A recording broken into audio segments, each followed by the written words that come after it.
Hey everyone, my name is Sakairis, welcome back to the channel, and welcome to probably the longest video I have ever made. Yes, I know this one is a lot, only like half of it is scripted, and the script, which I am looking at right now, is 6.5 pages, so we are in for a doozy, but hey, it's a very interesting topic, and I hope you guys will stick around until the end. And without further ado, well, like and subscribe and all that, but let's just get into it.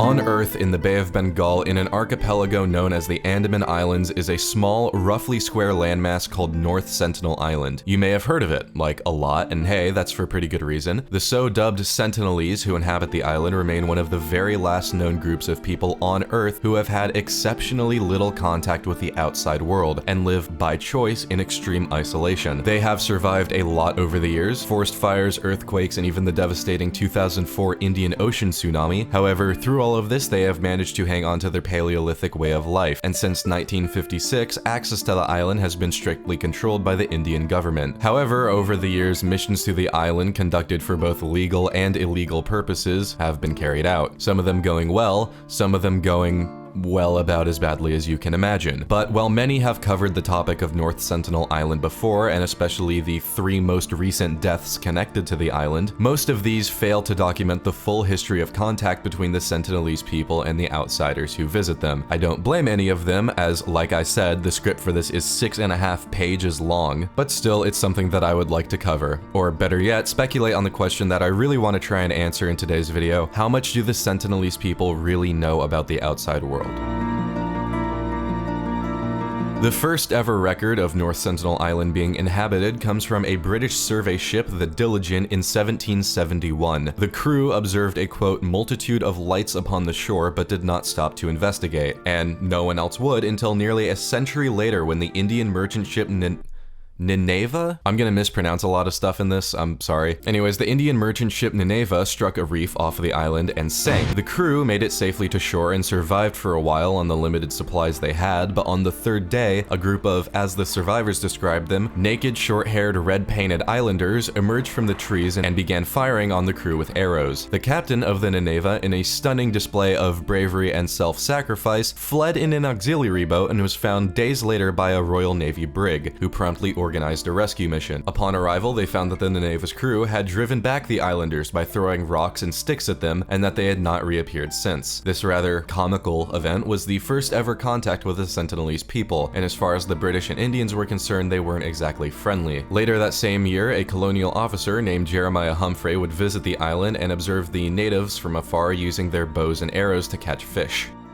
The first real attempt to establish relations with the Sentinelese occurred in 1880 by Royal Navy officer Maurice Portman, and given that this was at the height of British colonialism, the whole thing went down about as well as you would expect. Upon landing on the island with a party of armed men and trackers from the nearby Andamanese tribe, the Sentinelese fled into the tree line and led the landing party on a wild goose chase throughout the island. After several days, Portman's men ended up with 6 captured individuals described as a woman, an old man, and 4 children.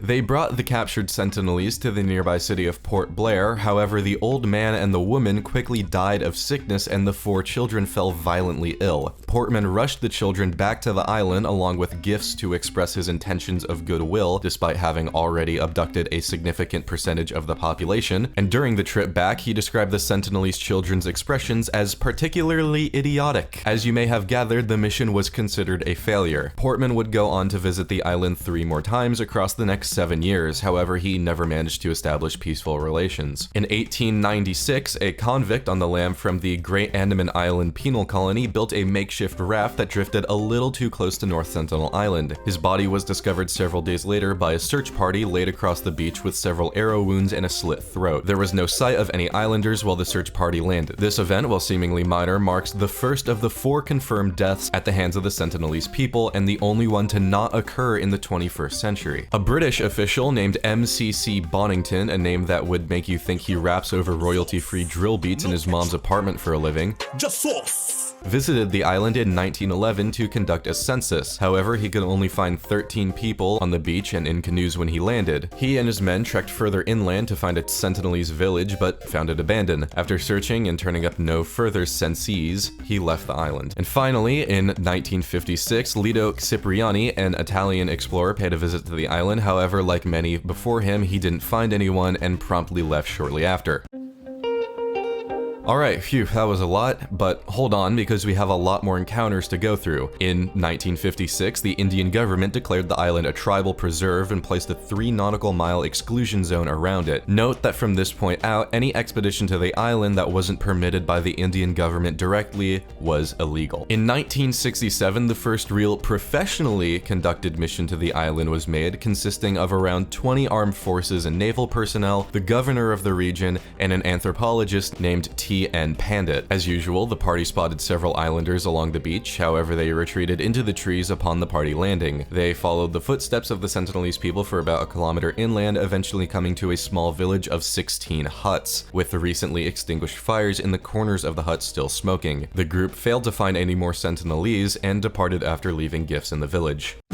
In a much less professional example, and one of my favorite contact instances on this list, a National Geographic documentary team voyaged to the island in 1974 to shoot a film called Man in Search of Man. They planned to coax the Sentinelese out with gifts over the course of several days, befriending them as they went. Unfortunately, upon landing and placing gifts on the beach, the only thing they were befriended by was a volley of arrows, one of which struck the director in the leg. The man who had fired the wounding arrow then retreated into the trees, laughing his ass off while the other people went to collect the gifts. Despite the outstanding failure of the mission, this does mark the first ever photograph taken of the Sentinelese people, who were described in a Nat Geo article as people for whom arrows speak louder than words. The previously mentioned T.N. Pandit made multiple visits to the island over the next couple of decades, usually with the intent of establishing friendly contact. This was answered by a mix of obscene gestures, arrow fire, and occasionally a few Sentinelese running out on the beach to collect Pandit's gifts before running back into the trees. If one good thing came of these expeditions, it's that several of them were documented on film, giving the first real look at the island's long mysterious inhabitants. On the 2nd of August 1981, the MV Primrose, a cargo ship going from Australia to Bangladesh, ran aground on North Sentinel Island during a storm. The captain radioed in a distress call saying that the armed Sentinelese people had begun placing canoes along the shore of the island, presumably to capture the Primrose. The captain asked that a crate of firearms be airlifted onto the ship so that the crew could defend itself. However, due to high winds, this was deemed not possible. Thankfully, these same winds also prevented the Sentinelese from reaching the Primrose, and after almost a week stranded on the reef, a helicopter was contracted to evacuate the crew from the island. A guy named M.A. Muhammad was then hired to break down the wreck of the Primrose for scrap. After around 2 days of shipbreaking, 12 Sentinelese men approached the workers in 3 canoes. The workers, not really knowing what to do about this, brought out a plate of bananas for the men, which they graciously accepted, and then ran around the Primrose looking for small bits of metal scrap and departed back to the island. Muhammad recounts that this actually became a fairly common occurrence during the 18-month working period, with groups of islanders visiting the Primrose 2 or 3 times a month to gather scrap metal, which they are thought to have incorporated into their weapons. 1991 was the first year that quote-unquote peaceful contact was finally made with the Sentinelese. The January 4th expedition was the first to not carry weapons with it, instead consisting of an Indian anthropological team, several dinghies, and coconuts, which were placed on the beach as usual, to which the Sentinelese approached and retrieved them, however retreated back into the trees when the team gestured for them to get closer. They left and returned the next day. As they landed, around 20 to 30 islanders came out along the shoreline. One of them, a man, took up a bow and aimed an arrow at the dinghy, but a woman pushed the man's arrow down, to which he promptly lowered his weapon and buried it in the sand. The Sentinelese then came very close to the team's boat, so close that 5 bags of coconuts were distributed among them hand to hand. Like I said, peaceful contact, guys. A second expedition was conducted on the 24th of February, and this time some of the Sentinelese actually hopped into the dinghy and were once again given coconuts. These expeditions continued until 1994, when the Indian government cut off all expeditions to the island for 9 years, as a result of no real meaningful contact being established other than the usual exchange of coconuts. A return expedition was conducted in 2003, to which the Sentinelese actually gifted the team a canoe built by the nearby Ongi tribe. I'm sorry, once again, I'm gonna mispronounce a lot of stuff.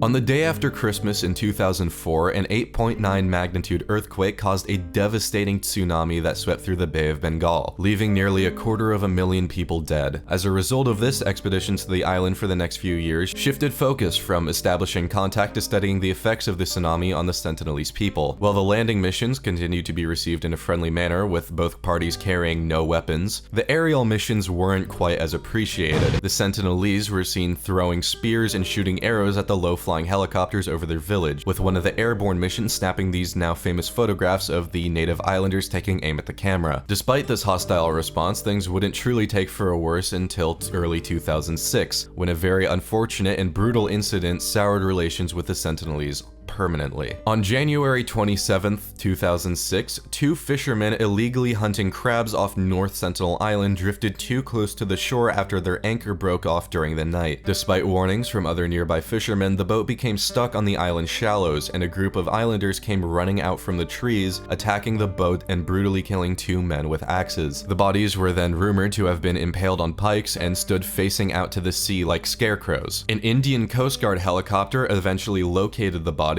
but was attacked while trying to retrieve them. This event effectively ended contact with the Sentinelese, with no official mission having been dispatched to the island since, except for an at-distance monitoring of a fire on the island in 2014. The most recent contact with the Sentinelese people, and by far the most tragic, occurred in November of 2018, and resulted in the final death on North Sentinel Island. John Chow was a 26-year-old American missionary who traveled to the island with the intent of, and I really am not kidding about this, converting the natives to Christianity. America, you still haven't changed. Chow traveled to the island illegally by bribing a group of local fishermen, and was actually noted as having been acutely aware of the possibility of his demise at the hands of the islanders, but he didn't care. Chow considered it his mission from God to convert these people at any cost. Really any cost. Chow's first visit to the island occurred on the 15th, when he was taken within shouting distance of the island by the fishermen, then paddling his way to the shore in a canoe. Armed with a waterproof Bible and gifts for the natives, Chow got a somewhat expected hostile response and had to retreat. He then returned to the island the day after, singing songs of worship to the Sentinelese and attempting to speak Xhosa to them, which is a language spoken in South Africa, for which he was apparently laughed at. Eventually, while attempting to hand over gifts once again, a Sentinelese boy shot a metal-tipped arrow right at Chow's chest. By some miracle, the arrow failed to hit him, instead getting lodged in the Bible Chow was holding in front of him at the time. This once again caused him to retreat and try another day. Despite having been literally shot at, Chow visited the island one final time on the 17th, and this time he told the fishermen to leave without him. Upon returning the next day, they found Chow's lifeless body on the shore of the island. All efforts to recover the body failed, and no charges were pressed.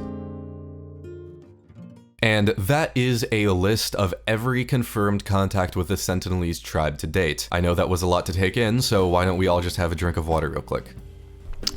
Alright, that's better. So, it's clear from these accounts that the Sentinelese, despite their best efforts, have been exposed to a fair amount of the outside world over the years. People from different countries, different foods, modern technologies, hell, even helicopters on multiple occasions. So, all this raises the question, how much do the Sentinelese people truly understand about the outside world? Surely, they've been exposed to a lot more modern things over the years, but what do they really know about the outside's culture and operations? Well, unfortunately, we can't really go and just ask them. After all, even other local tribes from the Andaman Islands find the Sentinelese language completely unintelligible, so this is going to be a heavy speculation piece, but I'll try and present my thoughts and theories as easily as I can. Cool?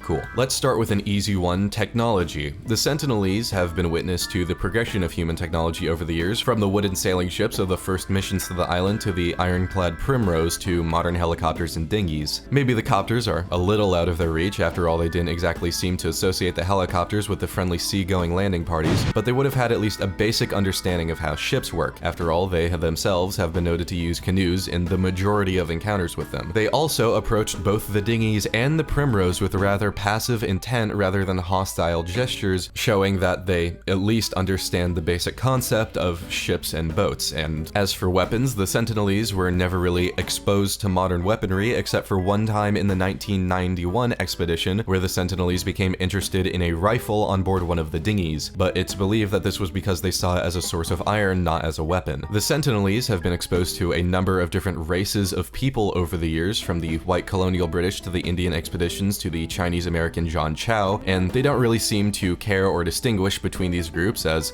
they've killed members from essentially every one of them. They also probably understand that different factions of people have controlled the territory surrounding them at different points in time, as they likely would have recognized these switches from contact with other tribes to the British to the Indians over the course of history. Oh, also a little off topic, but I'd like to mention that the Sentinelese are often described as cannibalistic despite there being no concrete evidence for this, so there's that, I guess. Average winter and summer conditions don't fluctuate very much on North Sentinel Island, meaning they probably don't have much of a concept of seasons or really any scientific or astronomical practices at all, as they live mostly a hunter-gatherer lifestyle. Actually, what's very interesting is that the Sentinelese just don't seem to have any desire to have contact with the outside world or mimic the technology and culture of the multitude of visitors they've had. They're unusually content with their simple lives on the island, and while they do most likely understand the outside world much better than people give them credit for, they choose not to engage with it, and hey, maybe it should stay that way. Just leave them alone and watch them develop from afar. They've made a choice that not many people in their lives get to make, and